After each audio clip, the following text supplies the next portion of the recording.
നല്ലോണം ഞാൻ ശ്രദ്ധിക്കണം.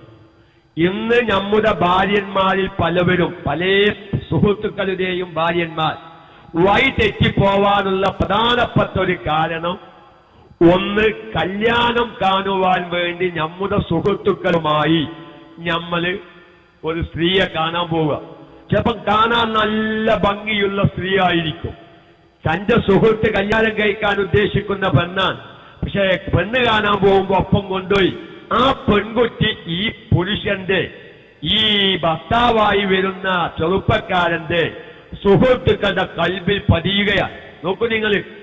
അതുപോലെ തന്നെ കല്യാണ ദിവസമുള്ള വീഡിയോ പകർത്തൽ, എന്തെല്ലാം മുസീബത്താണ് ഇതുകൊണ്ടുണ്ടാകുന്നത്. ഞാൻ ഇതിന്റെ ഒരു അനുഭവം പറയാൻ, ഞങ്ങൾ ആരും തെറ്റിദ്ധരിക്കരുത്. ഞാൻ നെറ്റിൽ കയറിയ ഒരു വിഷയത്തിന് വേണ്ടി, വേറൊരു വിഷയം കിട്ടാൻ വേണ്ടി, എന്റെ നാടുമായി ബന്ധപ്പെട്ട ഒരു വിഷയത്തിൽ ഒരു വിഷയം നോക്കാൻ വേണ്ടി ഞാൻ നെറ്റിൽ കയറി. അപ്പൊ വെസ്റ്റ് കൈപ്പുറം എന്ന് കണ്ടു. എന്റെ സ്ഥലത്തിന്റെ പേര് വെസ്റ്റ് കൈപ്പുറം എന്നാണ്.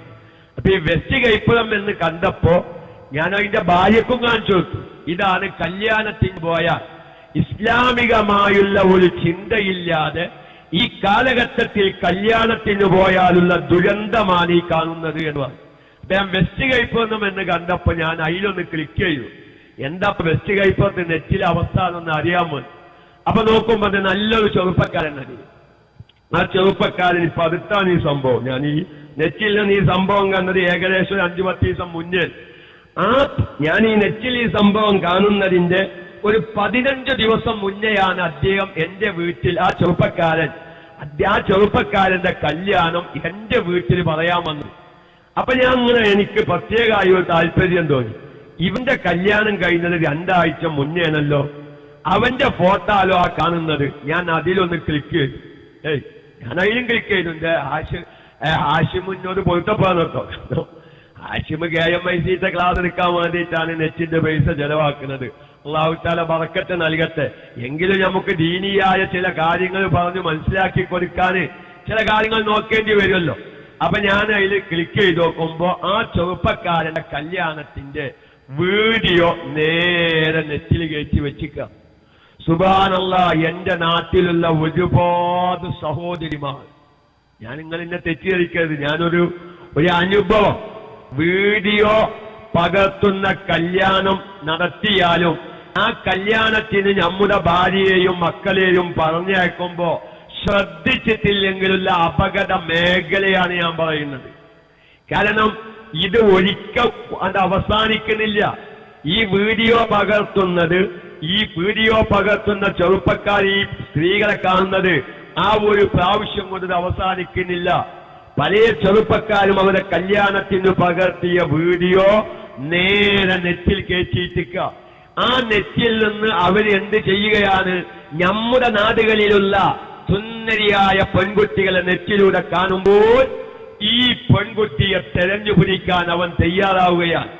ആ ഒരു അവസ്ഥയിലേക്ക് കാര്യങ്ങൾ എത്തുകയാണ്. ഞാൻ അതിന്റെ ബാക്കി കാര്യങ്ങളിലേക്കൊന്നും കടക്കുന്നില്ല. അങ്ങനെ ആ കല്യാണ വീട്ടിലിരുന്ന് ചോറ് വയ്ക്കുന്നതും, നോക്കൂ നിങ്ങൾ, എവിടെ എത്തുന്ന പ്രശ്നം എന്നറിയോ?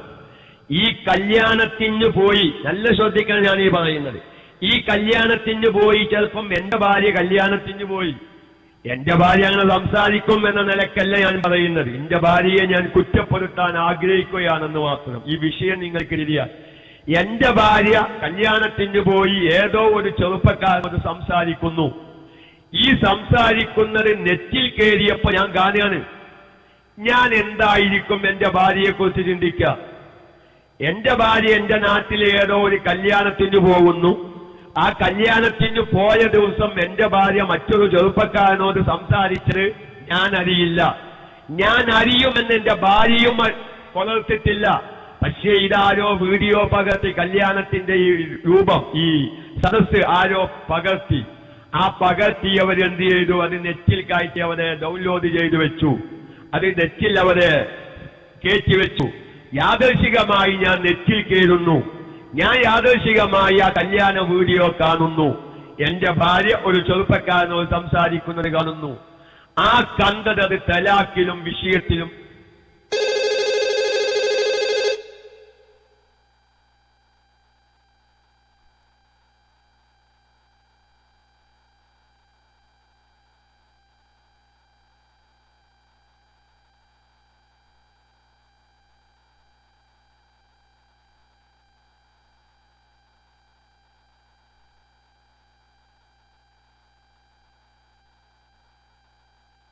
പറയുന്നത് പലപ്പോഴും നമ്മുടെ ഭാര്യയെ മറ്റുള്ള ചെറുപ്പക്കാർ കാണാൻ അവസരങ്ങൾ നമ്മൾ ഉണ്ടാക്കി കൊടുക്കാൻ, പിന്നെ അവർ തമ്മിൽ ബന്ധങ്ങൾ സ്ഥാപിക്കുകയാണ്. കൂട്ടത്തിൽ ഞാൻ എന്തെങ്കിലും പറഞ്ഞോ, ഇത്തരം വിഷയങ്ങൾ സംസാരിക്കുന്ന ഏതെങ്കിലും ഉസ്താദന്മാർ നിങ്ങളോട് പറഞ്ഞോന്ന് എനിക്കറിയില്ല. ഇന്ന് നമ്മുടെ വീട്ടിലുള്ള പല സ്ത്രീകളുടെ നമ്പറും നമ്മുടെ നാട്ടിലുള്ള ചെറുപ്പക്കാരുടെ കൈവശമുണ്ട്.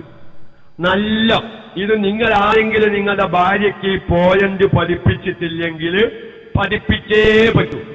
എന്റെ ഭാര്യ കൽപ്പിച്ചു കൂട്ടി നാട്ടിലെ ചെറുപ്പക്കാർക്ക് എന്ത് കൊടുത്തതല്ല, നമ്പർ കൊടുത്തതല്ല. എന്റെ ഭാര്യ അതൊന്നും ചെയ്യാറില്ല കേട്ടോ. എന്റെ ഭാര്യയുടെ റീചാർജ് ചെയ്യാനൊന്നും പുറത്തേക്ക് ഇറങ്ങാറില്ല. ഞാൻ എന്റെ ഭാര്യനെ തന്നെ കുറ്റപ്പെടുത്തി ഈ വിഷയം ഞാൻ നിങ്ങൾക്ക് മനസ്സിലാക്കിയിട്ടില്ല. എന്റെ ഭാര്യ അങ്ങാടിയിൽ പോയി എവിടെയോ പോയി വരുമ്പോ ഒരു ബൂത്തിൽ കയറി. ആ ബൂത്തിൽ കയറിയിട്ട് പറഞ്ഞു ഒരു 50 രൂപയ്ക്ക് ഈ നമ്പർ ഈസ് ചെയ്യുന്നു.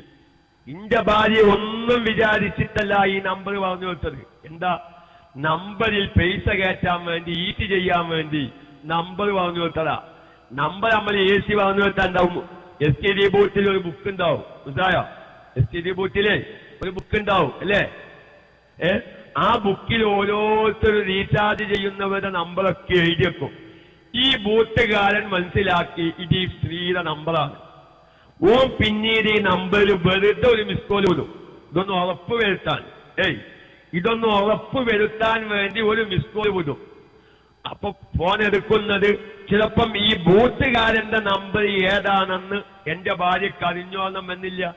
കാരണം STD ബൂത്തിൽ കയറി നമ്പർ പറഞ്ഞു കൊടുത്തു, അതിലൊരു 50 രൂപയ്ക്ക് ഈസി ചെയ്യുന്നതാണ്. ഇതാ തന്നെ ഈ ബൂത്തുകാരന്റെ നമ്പർ എന്താണ്, അല്ലെങ്കിൽ എന്റെ നമ്പർ ഈ ബൂത്തുകാരന്റെ കൈവശം കിട്ടി.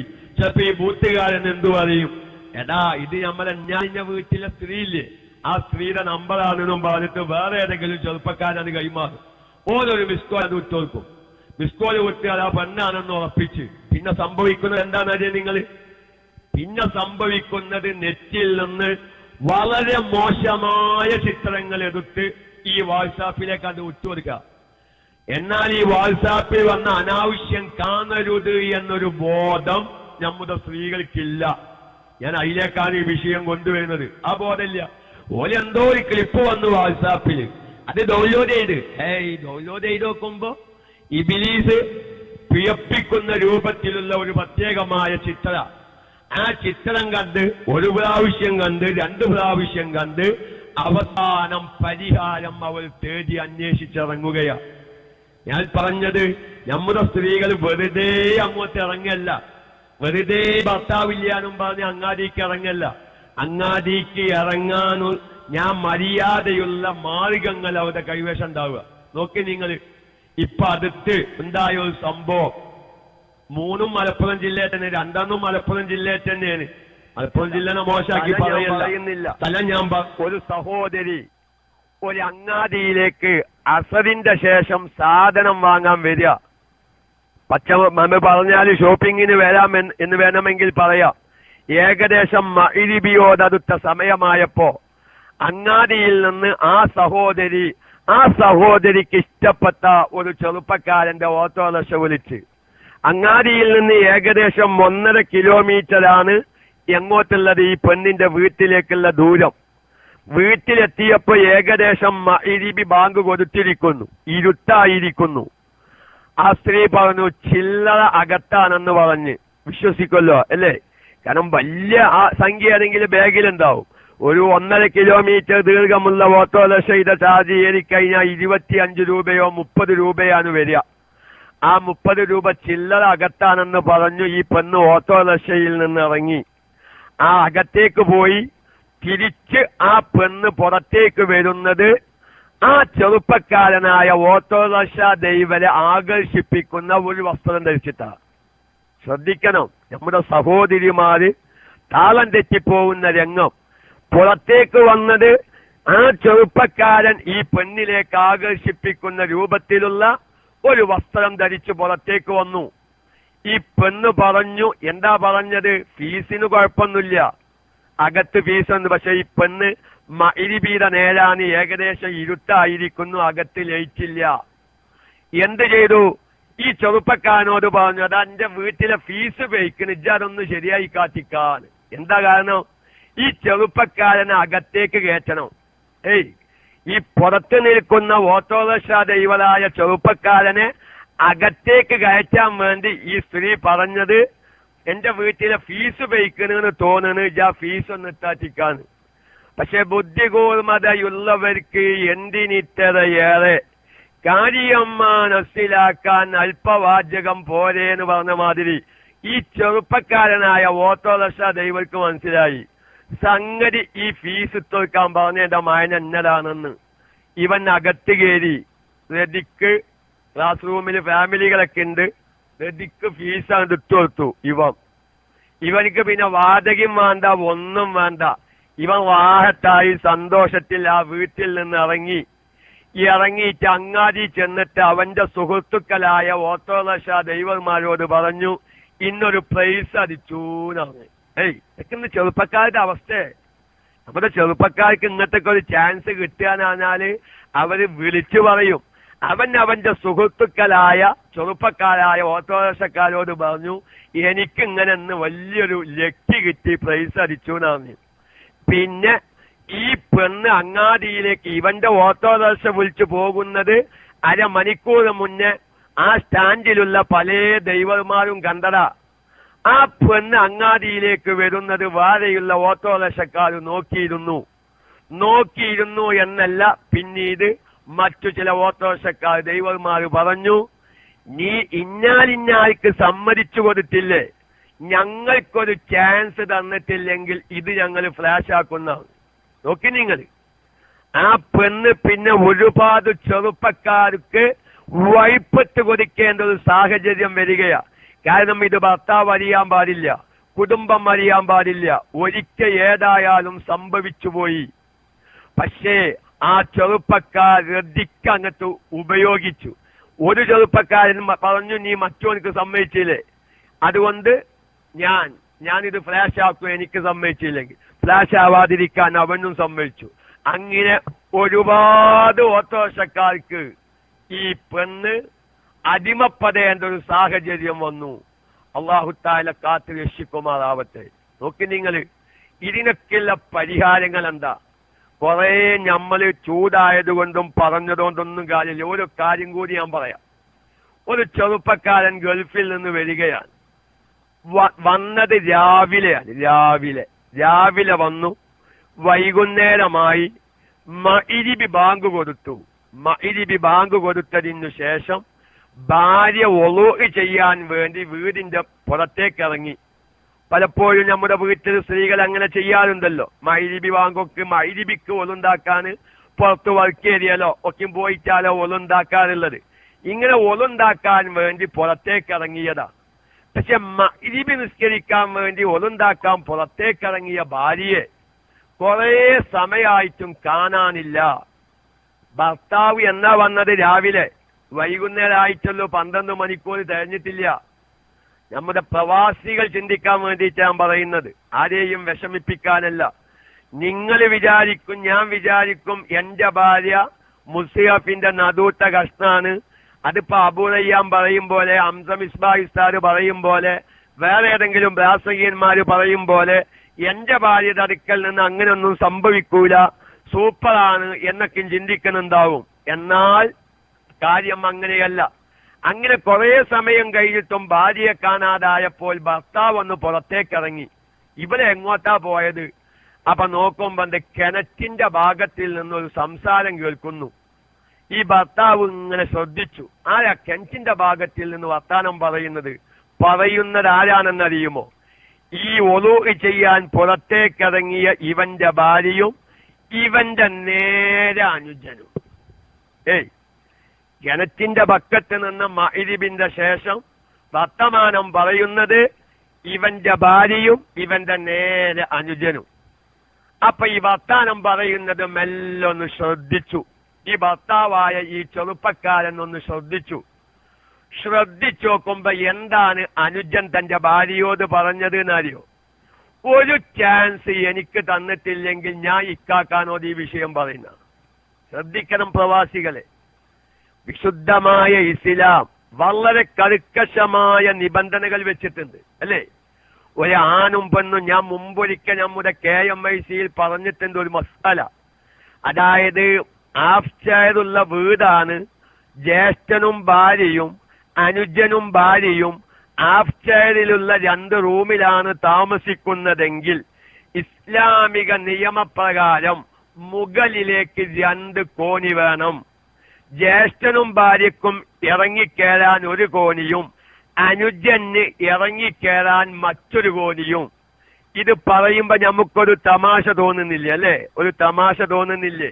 പക്ഷേ വിശുദ്ധമായ ഇസ്ലാം ഈ ഭയാനകമായ ഭവിഷ്യത്തിൽ അകപ്പെടാതിരിക്കാനാണ് ഒരു സ്ത്രീയും പുരുഷനും കാണുന്ന സാഹചര്യം ഒരിക്കലും ഉണ്ടാക്കിക്കൂടാ എന്ന് വിശുദ്ധമായ ഇസ്ലാം വളരെ കർക്കശ നിയമം വെച്ചത്. എന്താണ് അനുജൻ തന്റെ ഭാര്യയോട് പറഞ്ഞത്? ഒരു ചാൻസ് എനിക്ക് തന്നിട്ടില്ലെങ്കിൽ അത് ഞാൻ ഇക്കാക്കാനോട് പറയും. അത് ഇക്കാക്കാനോട് പറയുന്നു പറഞ്ഞത് ഈ വീട്ടിൽ മറ്റൊരു ജ്യേഷ്ഠന്റെ സഹോദരനുണ്ട്. ഈ ജ്യേഷ്ഠന്റെ ജ്യേഷ്ഠന്റെ മകനുണ്ട്. ഈ ചെറുപ്പക്കാരനായ ഈ ഗൾഫിൽ നിന്ന് വന്ന പുതിയാപ്പളയാവുന്ന ഈ വ്യക്തിയുടെ ജ്യേഷ്ഠന്റെ മകൻ. ഈ ജ്യേഷ്ഠന്റെ മകന് പല ചാൻസും ഈ സ്ത്രീ കൊടുത്തടാ.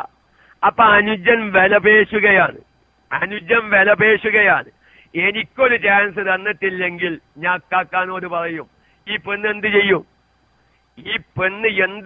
ഇക്കാക്കാനോട് പറഞ്ഞാൽ ജീവിതം എന്നേക്കും അവസാനിക്കുകയാണ്. എന്ത് ചെയ്യും? ചാൻസ് തരാമെന്ന് സമ്മതിക്കല്ലാതെ മാർഗണ്ടോ? പക്ഷേ ഈ സംസാരം കിണറ്റിന്റെ ഭാഗത്ത് നിന്ന് സംസാരിക്കുന്നത് ഇവരറിഞ്ഞിട്ടില്ല. ജ്യേഷ്ഠൻ കേട്ടു, ഭർത്താവ് കേട്ടൂന്ന്. ഈ ചെറുപ്പക്കാരനായ ഭർത്താവ് നേരെ വീട്ടിന്റെ അകത്തേക്ക് കയറി പെട്ടെന്ന് വാതിലത് കുച്ചിട്ട്, പുറത്ത് നിന്ന് അകത്തേക്ക് കയറേണ്ട വാതിൽ കുച്ചിയിട്ട് ഈ സ്ത്രീയുടെ ആങ്ങളക്ക് ഇങ്ങോട്ട് വിളിച്ച്, ആങ്ങള പെട്ടെന്ന് വന്ന് കൊണ്ടുപോയിക്കോന്നാണ്, ഇനി എനിക്കാ മുതൽ വേണ്ടാന്നാണ്. നോക്കി നിങ്ങള്, നമ്മുടെ കുടുംബത്തിന്റെ അവസ്ഥയാണ്. നമ്മുടെ വീടിന്റെ അകത്തലങ്ങളിൽ ഒരുപാട് പ്രവാസി കുടുംബങ്ങളുടെ വീടിന്റെ അകത്തലങ്ങളിൽ നടക്കുന്ന ഞെട്ടിപ്പിക്കുന്ന സംഭവങ്ങളാണ്. ഏതായാലും ഞാൻ ഒന്നുകൂടി പറയാം, 3 എണ്ണമല്ല, 30 അല്ല, 300 എണ്ണം പറഞ്ഞാൽ അവസാനിപ്പിക്കപ്പെടാൻ പറ്റൂല. അതുമായി ഞാൻ അങ്ങനത്തെ ഒരുപാട് റിപ്പോർട്ടുകൾ ശേഖരിച്ചു വെച്ചിട്ടുണ്ട്. അത് എന്തിന്? നമുക്കൊരു ബോധവൽക്കരണം നടത്താൻ. പക്ഷെ ഞാൻ അങ്ങനത്തെ വിഷയങ്ങൾ ചർച്ചയ്ക്ക് തയ്യാറില്ല. കാരണം നമുക്ക് എല്ലാത്തന്നെ ഒരുപാട് വിഷയങ്ങൾ പറയാനുണ്ട്.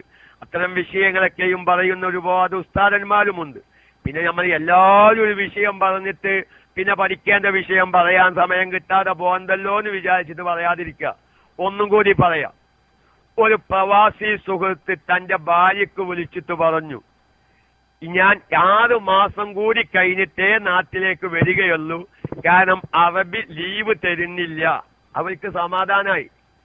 6 മാസം കൂടി കഴിഞ്ഞിട്ടേ ഞാൻ നാട്ടിലേക്ക് വരുള്ളൂ എന്ന് പറഞ്ഞപ്പോ അവർക്ക് സമാധാനായി. എന്തേ കാരണം എന്നറിയോ?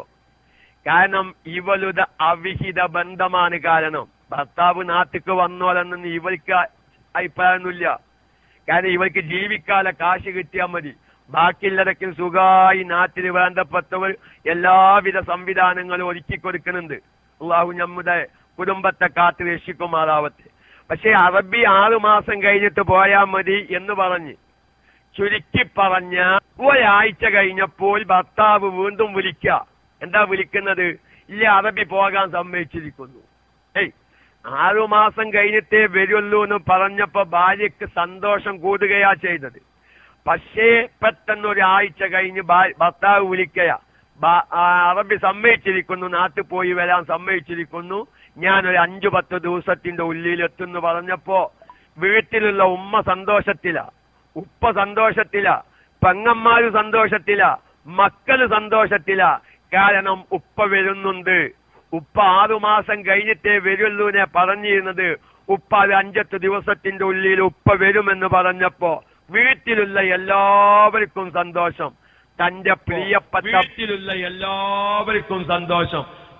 പ്രിയപ്പെട്ട ഭാര്യയാവുന്ന പെണ്ണിന് പന്തം കണ്ട പെരിച്ചായിന്റെ മാതിരി എന്തോ ഒരു വിഷമവും വേജാരും വപ്പറാലും. എല്ലാരും സന്തോഷിക്കുമ്പോ ഏറ്റവും കൂടുതൽ സന്തോഷിക്കേണ്ട ഭാര്യ എന്തൊക്കെയോ മാനസികമായ അസ്വസ്ഥത കാണിക്കുകയാണ്. എന്തേ കാരണം എന്നറിയോ? അവിഹിത ബന്ധത്തിലൂടെ ഈ പെണ്ണ് ഗർഭിണിയാ. അള്ളാഹു നമ്മുടെ കുടുംബത്തെ കാത്തു രക്ഷിക്കട്ടെ. അള്ളാഹു അവിഹിത ബന്ധത്തിലൂടെ ഈ പെണ്ണ് എന്താണ് ഗർഭിണിയാ. 6 മാസം കഴിഞ്ഞിട്ടേ വരുള്ളൂ എന്ന് പറഞ്ഞപ്പോ പെണ്ണിന് സമാധാനായി. അതിന്റെ ഉള്ളിൽ എന്തെങ്കിലുമൊക്കെ ഇട്ടേറ്റാണ് കാട്ടിക്കൂട്ട.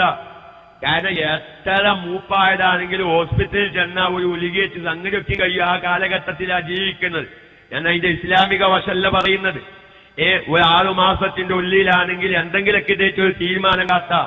പക്ഷേ ഒരാഴ്ചയുടെ ഉള്ളിൽ ആ പെണ്ണിന് ഒന്നും ചെയ്യാൻ പറ്റാത്ത അവസ്ഥ വന്നു. പക്ഷേ ഭർത്താവ് വരുമ്പോ ഞാനൊരു ഗർഭിണിയാണെന്ന് അറിഞ്ഞാൽ അതൊരിക്കലും മുന്നോട്ടു പോകുന്ന ജീവിതമാവുകയില്ല എന്ന് പറഞ്ഞ് ഭർത്താവ് വരുന്നതിന്റെ തലേ ദിവസം ആ പെണ്ണ് സ്വന്തം വീട്ടിൽ ഭർത്താവിന്റെ വീട്ടിൽ ഒരു കഷ്ണം കയറങ്ങോട്ട് ചെലവാക്കി എന്നേക്കുമായ ജീവിതം അങ്ങോട്ട് അവസാനിപ്പിച്ചു. നോക്കി നിങ്ങൾ, ഞാൻ പറയുന്നത് നമ്മുടെ പ്രിയപ്പെട്ട പ്രവാസികളെ ഞാൻ വിശ്വസിക്കുന്നുണ്ടായേക്കാം. പക്ഷേ കാലം അവിടെ നിന്നൊക്കെയും വിട്ടിരിക്കുന്നു. ഞാൻ വേണമെങ്കിലും മുമ്പൊരിക്കൽ എന്നോ ക്ലാസ് റൂമിൽ പറഞ്ഞിട്ടുണ്ട്. എങ്കിൽ ഈ സമയത്ത് ഇത് ശ്രദ്ധിക്കുന്ന എന്റെ പ്രിയപ്പെട്ട പ്രവാസികളുടെ മനസ്സൊന്ന് ഉണരാൻ. ഞാൻ നല്ലവരാണെന്ന് വിശ്വസിക്കുന്നുണ്ടെങ്കിലും എന്നെ അറിയാതെ പെണ്ണ് വഞ്ചിച്ചേക്കാമെന്നൊരു ബോധം എല്ലാവരുടെ കൽബിലും ഉണ്ടാവാൻ ഞാൻ മുമ്പ് പറഞ്ഞതാണ്. എങ്കിലും സാന്ദർഭികമായി ഒന്ന് ഉണർത്തുകയാണ്. എടപ്പാലു ഭാഗത്ത്, മലപ്പുറം ജില്ലയിൽ എടപ്പാലു ഭാഗത്ത് ഇത് അനുഭവിച്ചറിഞ്ഞൊരു വ്യക്തി എന്നോട് നേരിട്ട് പറഞ്ഞതാണ്. ഇത് എവിടെന്നെങ്കിലും പുസ്തകം വായിച്ചതോ പത്രത്തിൽ വായിച്ചതോ ഏതെങ്കിലും ഉസ്താദന്മാർ പ്രസംഗിച്ചതോ അല്ല ഞാൻ പറയുന്നത്. ഇത് അനുഭവിച്ച വ്യക്തി എന്നോട് നേരിട്ട് പറഞ്ഞതാണ്. സാദിഖാസനി ഇതൊക്കെ മനസ്സിലാക്കി വെച്ചോലി. പുരുഷന്മാർക്കൊക്കെ ക്ലാസ് എടുക്കുമ്പോ അവനവന്റെ ഭാര്യയുടെ ഗുണനിലവാരം പറഞ്ഞു മനസ്സിലാക്കി കൊടുക്കാമെന്ന് പറഞ്ഞിട്ട് അദ്ദേഹം ഗൾഫിലായ കാലഘട്ടത്തിലുള്ള ഒരു സംഭവം എന്നോട് പറഞ്ഞത്. അദ്ദേഹം ഗൾഫിൽ സൗദിയിലെ റൂമിൽ 4-5 പേര് റൂമിലുണ്ട്. റൂമിൽ എന്നും പ്രവാസികളാവുന്ന ഇവർ ചർച്ചയാണ് വീട്ടിലെ കുടുംബകാര്യങ്ങൾ. ചിലവര് ഭാര്യയുടെ ദുസ്വഭാവം പറയുമ്പോ ചിലവർ ഭാര്യയുടെ നല്ല സ്വഭാവം പറയും. അതിൽ ഒരു ചെറുപ്പക്കാരൻ പറഞ്ഞൊരു കാര്യം, എന്റെ ഭാര്യ അൽഹംദുലില്ലാഹ് അല്ലാഹു തആല വേണ്ടുക വെച്ച് നല്ല ഇസ്ലാമിയത്തുള്ള നല്ലൊരു സ്ത്രീനെ എനിക്ക് കിട്ടി അൽഹംദുലില്ലാഹ് എന്ന് പറഞ്ഞ് ഭാര്യയുടെ മദ്ഹ് ഇങ്ങനെ ചെയ്യുന്ന ഒരു ചെറുപ്പക്കാരനാ. ഭാര്യയുടെ മദ്ഹ് ചെയ്യുന്ന ഒരു ചെറുപ്പക്കാരനാ. ആ ചെറുപ്പക്കാരന്റെ റൂമിൽ നിന്ന് ഈ വ്യക്തി നാട്ടിലേക്ക് പോരുകയാ. എന്നോട് ഈ പറഞ്ഞ വ്യക്തി ഈ എടപ്പാൾ സ്വദേശി നാട്ടിലേക്ക് പോരുകയാ. അൽഹംദുലില്ലാഹ് പറയാൻ നിൽക്കട്ടെ ഹാഷിമേ, ഇത് ലാസ്റ്റും പാടെ കേക്ക്. അൽഹംദുലില്ലാഹ് പറയാൻ വെച്ച് ലാസ്റ്റും പാടെ കേക്ക്. ആ വ്യക്തി നാട്ടിൽ പോരുമ്പോ വീട്ടിലേക്ക് കുറച്ച് സാധനങ്ങൾ കൊടുത്തയച്ചു. ചെറുപ്പക്കാരൻ ഈ നാട്ടിലേക്ക് പോരുന്ന എടപ്പാൾ സ്വദേശിയായ ഈ വ്യക്തിയുടെ അടുക്കൽ കുറച്ച് സാധനങ്ങൾ കൊടുത്തയച്ചു ഈ ചെറുപ്പക്കാരന്റെ വീട്ടിൽ കൊടുക്കാൻ. ഈ വ്യക്തി ഈ സാധനവുമായി ഈ വീട്ടിൽ ചെന്നു. ഇയാൾ ഈ സാധനവുമായി വന്ന എന്നോട് സംസാരിച്ച ഈ വ്യക്തി ഒരു നല്ല മനുഷ്യനാണ്. സ്ത്രീകളോട് അന്യ സ്ത്രീകളോട് അപമര്യാദയായി പെരുമാറുകയോ ആവശ്യത്തിലധികം സംസാരിക്കുകയോ ചെയ്യുന്ന വ്യക്തിയല്ല. ആ വ്യക്തി ഈ സാധനങ്ങളുമായി ഈ ചെറുപ്പക്കാരന്റെ വീട്ടിലെത്തി. വളരെ സ്നേഹത്തിലും നല്ല നിലയിലും. പക്ഷേ ഈ വ്യക്തി പറയാണ്, ഞാൻ വിചാരിച്ചത് ഈ ചെറുപ്പക്കാരൻ എന്നോട് റൂമിൽ നിന്ന് സൗദിയിൽ നിന്നും ഓന്റെ ഭാര്യന്റെ മദ്ഹ് ഇങ്ങനെ പറയാറുണ്ട്, അപ്പൊ ഞാൻ കൂടുതലൊന്നും സംസാരിക്കേണ്ടി വരില്ല എന്നായിരുന്നു ഉസ്താദെ ഞാൻ ചിന്തിച്ചത്. പക്ഷേ ഞാൻ ആ വീട്ടിലെത്തിയപ്പോ എന്റെ കൽബിനെ തന്നെ മാറ്റിക്കളയുന്ന രൂപത്തിലുള്ള ഒരു പ്രത്യേകമായ ശൈലിയിലാണ് ആ ചെറുപ്പക്കാരന്റെ ഭാര്യ എന്നോട് സംസാരിച്ചത്. പക്ഷേ ഞാൻ അള്ളാഹുവിന്റെ മഹത്തായ അനുഗ്രഹം കൊണ്ട് അതിൽ വീണുപോയില്ല. ഞാൻ എന്നെ ഏൽപ്പിച്ച സാധനം ആ സ്ത്രീയെ ഏൽപ്പിച്ച് പോകുകയാണെന്ന് പറഞ്ഞപ്പോ എന്റെ പ്രിയപ്പെട്ട പ്രവാസികളെ ഞാൻ നിങ്ങളെ വിഷമിപ്പിക്കുകയല്ല. നമ്മ എപ്പോഴും നല്ലവരാണെന്ന് ചിന്തിച്ചാൽ ചിലപ്പം പെരും കുഴിയിലാണ് നമ്മൾ ചാടിപ്പോവുക. അള്ളാഹു കാത്തു രക്ഷിക്കട്ടെ. ആ വ്യക്തി എന്നോട് പറയാ, ഉസ്താദെ ഞാൻ ആ വീട്ടിൽ നിന്ന് ഇറങ്ങാൻ നേരത്ത് ആ സ്ത്രീ എന്നോട് പറഞ്ഞൊരു വാക്ക് എന്നെ വല്ലാതെ വേദനിപ്പിച്ചു, എന്നെ വല്ലാതെ ചിന്തിപ്പിച്ചു. ഉമ്മ ഇവല്ല് നവയാ പോലെ. എന്റെ പ്രിയപ്പെട്ട ചെറുപ്പക്കാരെ, ഇതിന് ആരെങ്കിലും വിശദീകരിക്കേണ്ട ആവശ്യമുണ്ടോ? ഈ പെണ്ണ് പറഞ്ഞ വാക്കിന്റെ അർത്ഥം എന്താണ് എന്നത് ഒരു ചോറ് തിന്നണ്ട ദേശം വീരെ തൈര് തിന്നുന്ന ആൾക്കാർക്ക് വരെ ചിന്തിച്ചറിയില്ലേ? ഉമ്മ ഇവിടെ ഇല്ല, നാളെ പോയാൽ പോലെ ഒരു അന്യ സ്ത്രീ, അന്യപുരുഷനായ തന്റെ ഭർത്താവിന്റെ അടുക്കൽ നിന്ന് സാധനങ്ങളുമായി വന്ന ഒരു വ്യക്തിയോടാണ് പറയുന്നത് ഉമ്മ ഇവരെ ഇല്ല, നാളെ പോയാൽ പോലെ എന്ന് ചോദിച്ചാൽ നിങ്ങൾ തയ്യാറാണെങ്കിൽ ഞാനും തയ്യാറാണ് ആ പറഞ്ഞ വാക്കിന്റെ അർത്ഥം അല്ലേ? ഉത്തരമല്ല, നിങ്ങൾ ഇവിടെ പാർക്കണമെന്നൊന്നും ആ പറഞ്ഞ വാക്കിന്റെ അർത്ഥമില്ല. എത്രയുള്ളൂ, നിങ്ങൾ തയ്യാറാണെങ്കിൽ ഞാനും തയ്യാറാണ്. ഇതാണ് ഇപ്പൊ ആ വാക്കിന്റെ അർത്ഥം. പക്ഷെ ആ വ്യക്തി എന്നോട് പറയാ, ഉസ്താദെ ഞാൻ പിന്നിലേക്ക് തിരിഞ്ഞു നോക്കാതെ ഞാൻ അല്ലാഹു തആലയോട് കാവൽ ചോദിച്ച് ഞാൻ ഉടനെ അവിടുന്ന് പോന്നു. എന്റെ പ്രിയപ്പെട്ടവരെ, നമ്മള് വളരെയധികം ചിന്തിക്കേണ്ട ഒരു കാലഘട്ടത്തിലാണ്. കാരണം നമ്മുടെ ഭാര്യയുടെ കൈവശം, മക്കളുടെ കൈവശം ഏത് ലോകത്തും എത്തിപ്പെടാൻ പറ്റാൻ സൗകര്യമുള്ള മൊബൈലും നെറ്റും എല്ലാം നമ്മൾ സൗകര്യപ്പെടുത്തി കൊടുത്ത് അവര് പലതും കാണുന്നു, പലതും കേൾക്കുന്നു. അവരുടെ വാട്സാപ്പ് നമ്പർ പല ചെറുപ്പക്കാരുടെ കൈവശത്തിലും കുടുങ്ങിക്കിടക്കുന്നു. അവർ കൽപ്പിച്ചു കൂട്ടി കൊടുത്തതല്ല, റീചാർജ് ചെയ്യാൻ വേണ്ടി, ഈസി ചെയ്യാൻ വേണ്ടി മൊബൈൽ കടയിൽ എഴുതി കൊടുത്തതാണ്. ആ നമ്പർ നാട്ടിലെ പല ചെറുപ്പക്കാരുടെ കൈവശവും എത്തുന്നു. അവരുടെ കയ്യിൽ കിട്ടുന്ന അനാവശ്യമായ ഏതൊരു പെൺകുട്ടിയുടെ വികാരത്തെയും ഇക്കിളിപ്പെടുത്തി കളയുന്ന ക്ലിപ്പുകളും ഫോട്ടോകളും വിട്ടുകൊടുക്കുന്നു.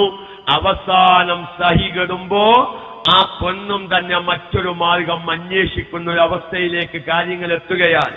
അതുകൊണ്ട് നമുക്കിതിനുള്ളൊരു പരിഹാരം ഗൾഫ് ഒഴിവാക്കി പോരലല്ല, അല്ലേ? ഗൾഫ് ഒഴിവാക്കി പോരൽ ഇതിന് പരിഹാരമാണോ? അല്ല. നമ്മുടെ ഭാര്യയെ തലാക്ക് ചെല്ലൽ ഇതിന് പരിഹാരമാണോ? ഇപ്പൊ നമ്മൾ മിസ്ബാഹ് ഉസ്താദിന്റെ ഒരു സ്പീച്ച് നമ്മൾ കേട്ടു. 6 മാസേ കല്യാണം കഴിഞ്ഞിട്ടുള്ളൂ, തലാക്ക് ചെല്ലാൻ തീരുമാനിച്ചു. ഇവരെ തലാക്ക് ചൊല്ലി വേറൊരു കല്യാണം കഴിച്ചത് കൊണ്ട് ഇനി ഈ രണ്ടാമത് കല്യാണം കഴിക്കുന്ന പെണ്ണിൽ നിന്ന് അങ്ങനെ സംഭവിക്കില്ല എന്ന് നമുക്ക് പറയാൻ പറ്റുമോ? പരിഹാരം നമ്മുടെ പ്രിയപ്പെട്ട സഹോദരിമാർക്ക്, നമ്മുടെ പ്രിയപ്പെട്ട പെങ്ങന്മാർക്ക് അള്ളാഹുവിനെ കുറിച്ചും അതുപോലെ തന്നെ ആഖിറത്തെ കുറിച്ചും ഭയാനകമായ കത്തിജ്വലിക്കുന്ന നരകത്തിന്റെ ഗൗരവങ്ങളെ കുറിച്ചും ബോധം നൽകുന്ന നല്ല നല്ല സ്പീച്ചുകൾ കേൾപ്പിക്കാൻ തയ്യാറാവുക.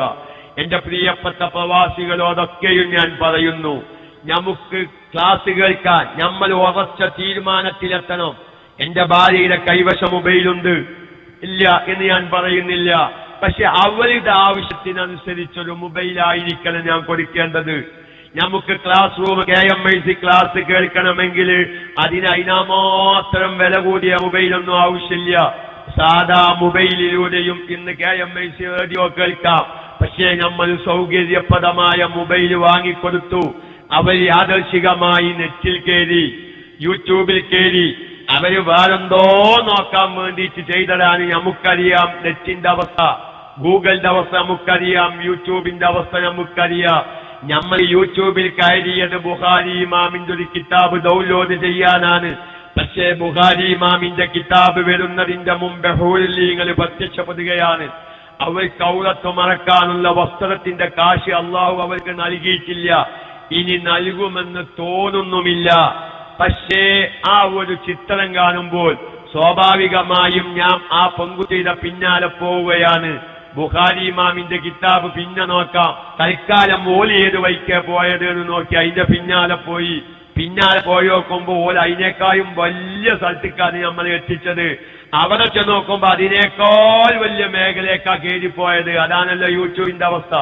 ഒന്ന് ക്ലിക്ക് ചെയ്താൽ മൊയ്ലിയെ നിങ്ങൾക്ക് ഈ പണിയുണ്ടോ എന്ന് ചോദിച്ച് നിങ്ങൾ തെറ്റുധരിച്ചാലും തെറ്റുധരിച്ചില്ലെങ്കിലും ഞാൻ പറയുന്നു, ഒന്ന് പോയി അതിനേക്കാൾ ആകർഷിപ്പിക്കുന്നതിലേക്ക് നമ്മൾ എത്തിക്കുകയാണ്. അവിടെ എത്തുമ്പോ അതിനേക്കാൾ ആകർഷിപ്പിക്കുന്നതിലേക്ക് നമ്മൾ എത്തിപ്പിക്കുന്ന ഒരു പ്രത്യേക ജ്വരമാണ് യൂട്യൂബിലും നെറ്റിലൊക്കെയും നടക്കുന്നത്. അതുകൊണ്ട് വളരെ ഗൗരവത്തിൽ കാലം വളരെ മോശമായി. സ്വന്തം വീട്ടിലുള്ള അനുജനെ പോലും വിശ്വസിക്കാൻ പറ്റാത്ത ഒരു കാലഘട്ടത്തിലാണ്. നിങ്ങൾക്കറിയോ, എത്രയോ പ്രവാസി സുഹൃത്തുക്കൾ വിളിക്കാറുണ്ട്, ഉസ്താദെ പെട്ടെന്നൊരു വീടാവാൻ ഉസ്താദ് ദുആ ചെയ്യണമെന്ന് പറഞ്ഞ എത്ര ചെറുപ്പക്കാരുണ്ട്. എന്താണ് ഇത്ര വലിയ വിഷയം? ഉസ്താദെ, എന്റെ ഉമ്മയെ കൊണ്ട് എനിക്ക് ഒരു പ്രശ്നമില്ല, എന്റെ ഉപ്പയെ കൊണ്ട് എനിക്ക് യാതൊരു പ്രശ്നമില്ല, എന്റെ മൂത്തച്ചിയെ കൊണ്ട് എനിക്കൊരു പ്രശ്നമില്ല, എന്റെ പെങ്ങന്മാരെ കൊണ്ടൊരു പ്രശ്നമില്ല. വീട്ടിലെ അനുജന്റെ സ്വഭാവം മോശമാണ്, വീട്ടിൽ അനുജനെയും ഭാര്യയെയും ആക്കിപ്പോരാൻ ധൈര്യം വരുന്നില്ല ഉസ്താദെ. അതുകൊണ്ടൊരു വീട് പെട്ടെന്നായി അവരും കുട്ടികളെ ഒരു സ്വസ്ഥമാക്കാൻ ഞാൻ ആഗ്രഹിക്കുന്നു. അതുകൊണ്ട് എന്റെ പ്രിയപ്പെട്ട പ്രവാസികൾ, നമ്മുടെ സഹോദരിമാരുടെ കൽബിൽ ഈമാനിയായ ചിന്ത വരുന്ന കാര്യങ്ങൾ ഉണ്ടാക്കിയെടുക്കാനുള്ള മാർഗങ്ങൾ കണ്ടെത്തി നല്ല നല്ല പുസ്തകങ്ങൾ വായിപ്പിച്ച് നമ്മൾ ഗൾഫിൽ നിന്നൊക്കെ സാധനങ്ങൾ കൊടുത്തയക്കുമ്പോ നല്ല സ്പീച്ചുകൾ നമ്മളെ മനസ്സിലേക്ക് ഇറങ്ങിച്ചെല്ലുന്ന, ഒരു ഭർത്താവിനെ വഞ്ചിച്ചാൽ നാളെ ആഖിറത്തിൽ ഒരു സ്ത്രീ അഭിമുഖീകരിക്കേണ്ട ഭയാനകമായ രംഗങ്ങളൊക്കെയും വിശദീകരിക്കുന്ന നല്ല നല്ല സ്പീച്ചുകൾ കേൾപ്പിക്കുക. ഞാനൊന്ന് പറയട്ടെ, അങ്ങനെ നിങ്ങൾക്ക് അങ്ങനെ കൊടുത്തയച്ചാൽ എന്റെ ഭാര്യ കേൾക്കുമെന്നും എനിക്ക് ഉറപ്പില്ല. എങ്കിൽ നാട്ടിലേക്ക് വരുന്ന സമയത്തെങ്കിലും സുബ്ഹാനല്ലാഹ്, ഞാൻ ആരെയും ആക്ഷേപിക്കല്ല, പല KMIC-യുടെ ശ്രോതാക്കളും നാട്ടിൽ വന്ന് 6 മാസം 5 മാസം നാട്ടിൽ നിൽക്കും. പല ആളുകളും വിളിക്കും, സാറേ നാട്ടിൽ വന്നിട്ട് ഇപ്പൊ ഇതൊന്നും കേൾക്കാൻ നേരല്ല. നോക്കി നിങ്ങൾ, ഇത് കേൾപ്പിക്കേണ്ടത് നമ്മുടെ KMIC-യുടെ ക്ലാസുകളും പ്രസംഗങ്ങളും സ്പീച്ചുകളും കേൾപ്പിക്കേണ്ടവരെ കേൾപ്പിക്കാൻ നമുക്ക് സമയമില്ലാതെയായിപ്പോയി. നമ്മൾ ഗൾഫിൽ നിന്ന് കുറെ കേൾക്കുന്നുണ്ട്, നമ്മൾ കുറെ കാര്യങ്ങൾ മനസ്സിലാക്കുന്നുണ്ട്. എന്നേക്കാൾ ഇത്തരം കാര്യങ്ങൾ കേൾക്കേണ്ടതും പഠിക്കേണ്ടതും എന്റെ ഭാര്യയും മക്കളുമാണ്. അതുകൊണ്ട് എന്റെ ഭാര്യക്കും മക്കൾക്കും ഒരു ഇസ്ലാമികമായ വിഷയങ്ങൾ കേൾക്കാനും പഠിക്കാനുള്ള അവസരം ഞാൻ ഒരുക്കട്ടെ എന്ന് ചിന്തിച്ച്, കാലം നമ്മൾ വിചാരിച്ചതിനേക്കാൾ മോശമായ വിപത്തുകളാണ് നമ്മുടെ നാട്ടിൻ പുറങ്ങളിലേക്കും വരുന്നത്. ഞാൻ പത്തൊരു സംഭവം കേട്ടു, നിങ്ങൾ കേട്ടോന്ന് എനിക്കറിയില്ല. ഭർത്താവ് യഥാർത്ഥമായ വിലാസം ഒഴിവാക്കി ഫേസ്ബുക്കിൽ കയറി, ഭാര്യയും യഥാർത്ഥമായ പേര് ഒഴിവാക്കിയിട്ട് ഫേസ്ബുക്കിൽ കയറി. അങ്ങനെ ഫേസ്ബുക്കിലൂടെ ചാറ്റിംഗ് നടന്നു. വാസ്തവത്തിൽ ഫേസ്ബുക്കിലൂടെ ഈ ചാറ്റിംഗ് നടക്കുന്നത് ഭാര്യയും ഭർത്താവുമാണ്. പക്ഷെ ഭാര്യക്കറിയില്ല എന്റെ ഭർത്താവുമായിട്ടാണ് ഞാൻ ഈ ചാറ്റിംഗ് നടക്കുന്നത്, ഭർത്താവിനറിയില്ല ഞാൻ എന്റെ ഭാര്യയുമായിട്ടാണ് ഈ ചാറ്റിംഗ് നടക്കുന്നത്. രണ്ടാളും ഡ്യൂപ്ലിക്കേറ്റ് അഡ്രസ്സിലാണ് കയറിയിട്ടുള്ളത്. അങ്ങനെ അവർ ചാറ്റിംഗ് മുറുകിയത്ര, ചാറ്റിംഗ് മുറുകി അവർക്ക് ഇനി കണ്ടേ മതിയാവും. അവർക്കൊന്നിനി കാണഞ്ഞി ഫേസ്ബുക്കിലൂടെയുള്ള ചാറ്റിംഗ് യുദ്ധം അവസാനിപ്പിച്ച് ഇനി നമുക്കൊന്ന് കാണുക തന്നെ വേണമെന്ന് തീരുമാനിച്ചു. കാണാനുള്ള സ്ഥലം അവർ തീരുമാനിച്ചു, സ്പോട്ട് അവർ തീരുമാനിച്ചു. അവർ രണ്ടാളും ആ സ്ഥലത്തെത്തി മുഖാമുഖം നോക്കുമ്പോ സ്വന്തം ഭർത്താവ് സ്വന്തം ഭാര്യ, ഈ കോലത്തിലെ കാര്യങ്ങൾ. അപ്പോഴാ കല്ല് വലിച്ചതായത്. ഭാര്യയ്ക്ക് ഈ പണിന്തെന്ന് ഭർത്താവിനും ബോധ്യപ്പെട്ടു, ഭർത്താവിന് ഈ പണിന്തെന്ന് ഭാര്യയ്ക്കും ബോധ്യപ്പെട്ടു. ഈ കോലത്തിലാണെന്ന് ലോകം നടക്കുന്നത്. അതുകൊണ്ട് ഞാൻ അതും എന്റെ പ്രിയപ്പെട്ട പ്രവാസികളെ വെറുതെ തമാശക്ക് പറയാന്, വെറുതെ ഏതെങ്കിലും പെൺകുട്ടികളേക്ക് ചാറ്റിങ് നടത്തുന്നവരുണ്ടെങ്കിൽ നിങ്ങൾ എന്തിനല്ല പറയുന്നത്. അഥവാ കഷ്ടകാലത്തിന് തമാശക്ക് ഉണ്ടെങ്കിൽ ചിലപ്പം സ്വന്തം ഭാര്യയാകും, ഒരുമിച്ച് കൂടുന്ന സമയത്ത് കല്ല് വലിച്ചിട്ടാകും എന്നും സാന്ദർഭികമായി ഒരു തമാശക്കുണർത്തി അല്ലാഹു തആല ഈ ഭൗതികമായ സംവിധാനത്തിലൂടെ നമ്മുടെ ഖൽബ് ദുഷിക്കലിനെ തൊട്ട് അല്ലാഹു തആല കാത്തു രക്ഷിക്കുമാറാവട്ടെ.